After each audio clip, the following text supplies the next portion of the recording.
Welcome back to Beyond the Rabbit Hole, where we uncover the hidden truths buried beneath history, religion, and the occult. Today, we're diving deep into one of the most misunderstood and forbidden figures in human consciousness, Lucifer. But what if everything you've been told about this so-called fallen angel is a lie? What if Lucifer wasn't cast down in disgrace, but instead chose to descend, not as a villain, but as a necessary force of creation itself? That's exactly what Eliphas Lévi suggests in his esoteric work, The Birth of Light. And once you see Lucifer through this lens, the whole story of reality starts to look a lot different. Lévi doesn't present Lucifer as the Prince of Darkness in the way mainstream religion portrays him. Instead, he offers a far more radical and cosmically profound interpretation, one that aligns more closely with ancient mystery schools and hidden occult teachings. Imagine the heavens as a vast realm of fixed stars, celestial bodies that remain obedient, following strict, predetermined paths. Now imagine a comet, a rogue, blazing outsider, breaking through their orderly existence, untamed, unshackled, a force of raw energy in motion.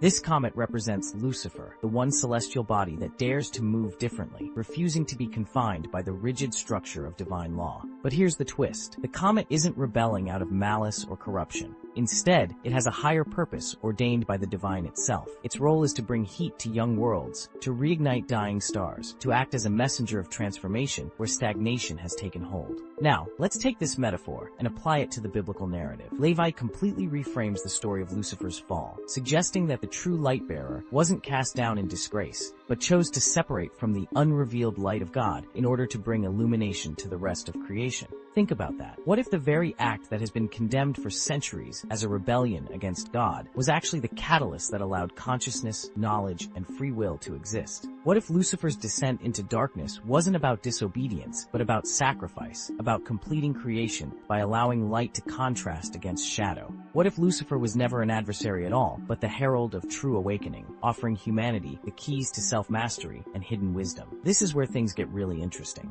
Across mystical traditions from alchemy to Gnosticism, we see the same pattern: destruction and creation, darkness and light, chaos and order. Two forces that are not enemies, but necessary counterparts. Lévi's interpretation suggests that Lucifer is not the adversary of God, but a force that ensures the very balance of the universe. Without him, there would be no contrast, no choice, no true understanding of light itself. If creation was meant to be a clockwork machine, running in perfect order, then Lucifer is the spark that introduced unpredictability, change, and evolution. And that brings us to the real hidden meaning behind Lucifer. Could it be that the entire narrative we've been given is a tool of control, meant to keep humanity from embracing its own potential for enlightenment? If Lucifer represents knowledge, transformation, and rebellion against blind obedience, then who benefits from keeping him demonized? What forces in our world want to make sure we fear the very thing that could set us free? Could it be that the true fall was not Lucifer's, but ours, falling into ignorance, into blind submission, forgetting that we were meant to question, to challenge, to seek the hidden light? If you found this mind-blowing, make sure to like, subscribe, and leave a comment below. What do you think?